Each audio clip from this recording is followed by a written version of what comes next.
বৃহস্পতিবার কুল্লোর ঢেকলাপাড়া চা বাগান নতুন সংস্থার উদ্যোগে শুরু হলো কাজ।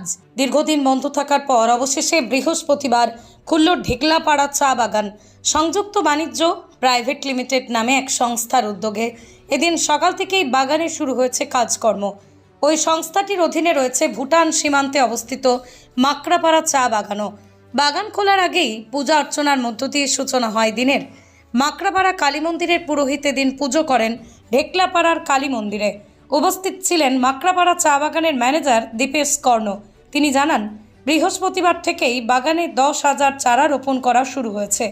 উল্লেখ্য, ঢেকলাপাড়া চা বাগান প্রথম বন্ধ হয় 2002 সালে, পরে 2005 সালে পুনরায় খোলা হলেও 2006 সালের মার্চে ফের বন্ধ হয়ে যায়। 2023 সালের মার্চ মাসে বাগানটি আবারও খোলা হয়, কিন্তু এই বছরের 11 সেপ্টেম্বর থেকে পুনরায় বন্ধ হয়ে পড়ে।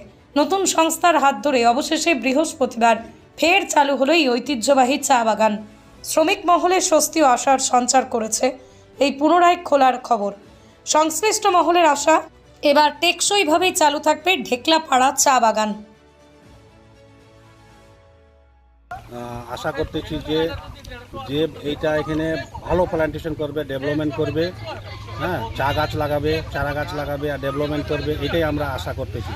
আর লেবাররা যারা কাজ থেকে বঞ্চিত, যে 250 টাকা হাজিরা থেকে বঞ্চিত ছিল, আজকে খুশি খুশি হয়ে এই বাগানে কাজে জয়েন্ট হয়েছে। আমাদের এখানে একটা কমিটি বডি আছে ঢেকলাপাড়া চা বাগানে, 2 ইউনিয়ন থেকে আমরা একটা কমিটি বডি আছি, যেটার মধ্যে আমরা চৌকিদার লাগাইছি।